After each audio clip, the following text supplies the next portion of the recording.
நம்ம இந்தியாவுக்கு ஒரு 41 வருட கனவு நாளைக்கு நிஜமாக போகுது.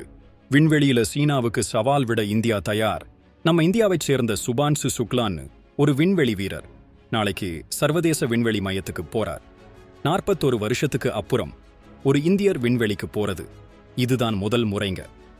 அமெரிக்காவைச் சேர்ந்த ஆக்சியம் தனியார் நிறுவனம், இஸ்ரோ, நாசா எல்லாம் சேர்ந்து இந்த மிஷனை முன்னெடுத்திருக்காங்க. மொத்தம் 4 பேர் போறாங்க. அதுல நம்ம இந்தியரும் ஒருத்தர். இந்த திட்டத்துல நம்ம இந்தியாவோட விஞ்ஞானி மட்டுமில்ல, அமெரிக்கா, போலந்து, ஹங்கேரி நாட்டு வீரர்கள் எல்லாரும் பூமியிலிருந்து 400 கிலோமீட்டர் உயரத்தில் இருக்கிற விண்வெளி மையத்துல 14 நாள் அறிவியல் ஆராய்ச்சி செய்வாங்க. சாப்பாடு எப்படி செரிமானமாகுது, ஊட்டச்சத்து எப்படி போகுதுன்னு நிறைய சோதனை செய்ய போறாங்க. இது நம்ம இந்தியாவுக்கு ரொம்ப முக்கியமான மைல்கல்லுங்க.